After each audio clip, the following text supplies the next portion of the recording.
354 ಕೋಟಿ ರುಗಳ ಕ್ರಿಯಾಯೋಜನೆಯನ್ನು ರೂಪಿಸಿದ್ದು 142 ಕೋಟಿ ರುಗಳ ರಾಜ್ಯದ ಪಾಲನ್ನು ಒದಗಿಸಲು ಕ್ರಮ ವಹಿಸಲಾಗುವುದು.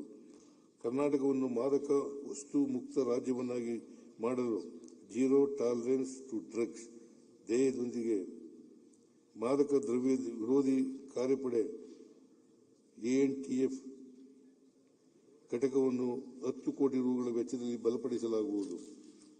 ದ್ವೇಷ ಭಾಷಣ ಮತ್ತು ಸಂಭಾವ್ಯ ಕೋಮು ಗಲಭೆಯನ್ನು ನಿಯಂತ್ರಿಸಿ ಸಮಾಜದಲ್ಲಿ ಸೌಹಾರ್ದಯುತ ವಾತಾವರಣವನ್ನು ಕಾಯ್ದುಕೊಳ್ಳುವ ನಿಟ್ಟಿನಲ್ಲಿ ರಾಜ್ಯದಲ್ಲಿ ವಿಶೇಷ ಕಾರ್ಯಪಡೆಯನ್ನು ಸ್ಥಾಪಿಸಲಾಗಿದ್ದು, ಪ್ರಸಕ್ತ ಸಾಲಿನಲ್ಲಿ ಉಡುಪಿ, ಶಿವಮೊಗ್ಗ, ದಕ್ಷಿಣ ಕನ್ನಡ ಜಿಲ್ಲೆಗಳಲ್ಲಿ 3 ಕಂಪನಿಗಳು ಕಾರ್ಯನಿರ್ವಹಿಸುತ್ತವೆ. ಬೆಳೆಯುತ್ತಿರುವ ಬೆಂಗಳೂರು ನಗರದಲ್ಲಿರುವ ಸಂಚಾರದ ಕೃಷಿಯನ್ನು ಪರಿಣಾಮಕಾರಿಯಾಗಿ ನಿರ್ವಹಿಸುವ ದೃಷ್ಟಿಯಿಂದ ವಿವಿಧ ಸಂಚಾರ ನಿರ್ವಹಣೆ ಸಂಸ್ಥೆಗಳಿಂದ ಪ್ರತ್ಯೇಕವಾಗಿ ನಿರ್ವಹಿಸಲಾಗುತ್ತಿರುವ ದತ್ತಾಂಶವನ್ನು ಸಂಗ್ರಹಿಸಿ ವಿಶ್ಲೇಷಿಸುವುದರ ಮೂಲಕ ನಗರದ ಸಂಚಾರ ವ್ಯವಸ್ಥೆಯನ್ನು ಸುಗಮಗೊಳಿಸಲು 25 ಕೋಟಿ ರುಗಳ ವೆಚ್ಚದಲ್ಲಿ ಸಂಯೋಜಿತ ಡಿಜಿಟಲ್ ವೇದಿಕೆಯನ್ನು ರೂಪಿಸಲಾಗುವುದು. ಬೆಂಗಳೂರು ನಗರ ಒಳಗೊಂಡಂತೆ ನಗರ ಪ್ರದೇಶಗಳಲ್ಲಿನ ಪೊಲೀಸಿಂಗ್ ಸವಾಲುಗಳನ್ನು ಪರಿಹರಿಸುವ ನಿಟ್ಟಿನಲ್ಲಿ ನಗರ ಪೊಲೀಸಿಂಗ್ ನಾವೀನ್ಯತೆ ಸಂಸ್ಥೆಯನ್ನು ಅರ್ಬನ್ ಪೊಲೀಸಿಂಗ್ ಇನ್ನೋವೇಷನ್ ಸೆಂಟರ್ ಸೃಜಿಸಿ GBA ಹಾಗೂ ಕಾರ್ಪೊರೇಷನ್ ಸಂಸ್ಥೆಗಳ ಸಹಯೋಗದೊಂದಿಗೆ CSR ನಿಧಿಯನ್ನು ಬಳಸಿಕೊಂಡು ನಿರ್ವಹಿಸಲು ಉದ್ದೇಶಿಸಲಾಗಿದೆ. ಸಾರ್ವಜನಿಕರ ಅನುಸರಣೆ ಭಾರವನ್ನು ಕಡಿಮೆ ಮಾಡುವ ಉದ್ದೇಶದಿಂದ ಕರ್ನಾಟಕ ರಾಜ್ಯ ಅಗ್ನಿಶಾಮಕ ಮತ್ತು ತುರ್ತು ಸೇವೆಗಳ ಇಲಾಖೆಯಿಂದ ರಾಜ್ಯದಲ್ಲಿನ ಎಲ್ಲ ವರ್ಗದ ಕಟ್ಟಡಗಳಿಗೆ ನೀಡಲಾಗುವ ಕ್ಲಿಯರೆನ್ಸ್, ನವೀಕರಣ ಪ್ರಮಾಣ ಪತ್ರ ಹಾಗೂ ಬಹುಮಹಡಿ ಕಟ್ಟಡವಲ್ಲದ ಕಟ್ಟಡಗಳಿಗೆ ನೀಡಲಾಗುವ ಸಮಾಪನ ಪತ್ರದ ನವೀಕರಣ ಅವಧಿಯನ್ನು 2 ವರ್ಷಗಳಿಂದ 5 ವರ್ಷಗಳಿಗೆ ಹೆಚ್ಚಿಸಲು ಕ್ರಮ ವಹಿಸಲಾಗುವುದು. ಮುಂದುವರೆದು ಈಗಾಗಲೇ ನೀಡಲಾಗಿರುವ ಪ್ರಮಾಣ ಪತ್ರಗಳನ್ನು ಸಹ ಉಳಿಕೆ ಅವಧಿಯ ಶುಲ್ಕವನ್ನು ಪಡೆದು 5 ವರ್ಷಗಳ ಅವಧಿಗೆ ನವೀಕರಿಸಲಾಗುವುದು.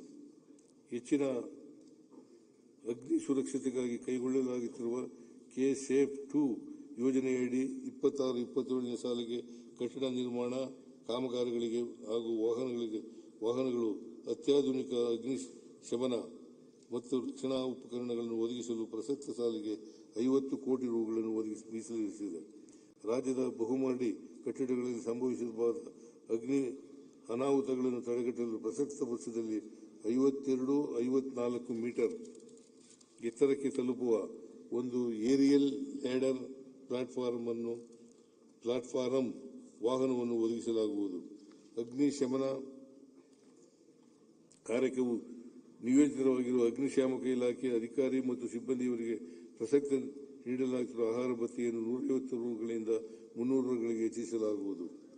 ಬೆಂಗಳೂರಿನ ಗರಿಷ್ಠ ಭದ್ರತಾ ಕೇಂದ್ರ ಕಾರಾಗೃಹ ಹಾಗೂ ವಿಜಯಪುರ ಮತ್ತು ಬೀದರ್ಗಳಲ್ಲಿ ತಲಾ 1,000 ಬಂದಿಗಳ ಸಾಮರ್ಥ್ಯದ ಜಿಲ್ಲಾ ಕೇಂದ್ರ ಕಾರಾಗೃಹಗಳನ್ನು ಒಟ್ಟಾರೆ 471 ಕೋಟಿ ರುಗಳ ವೆಚ್ಚದಲ್ಲಿ ನಿರ್ಮಾಣ ಮಾಡಲಾಗಿರುತ್ತದೆ.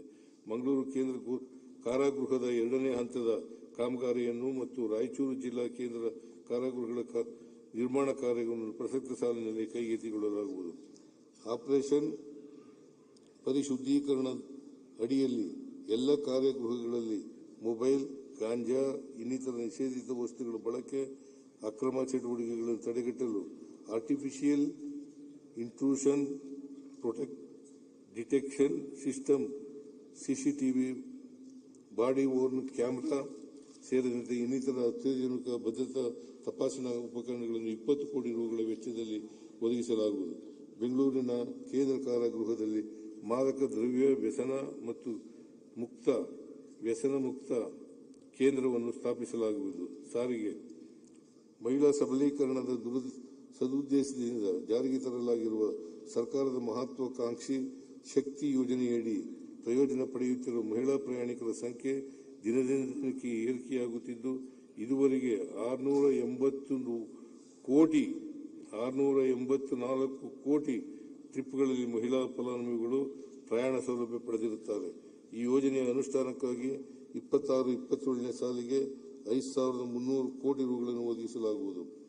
ರಸ್ತೆ ಸಾರಿಗೆ ನಿಗಮಗಳ ಸಿಬ್ಬಂದಿಗಳಿಗೆ ಇಂದಿನ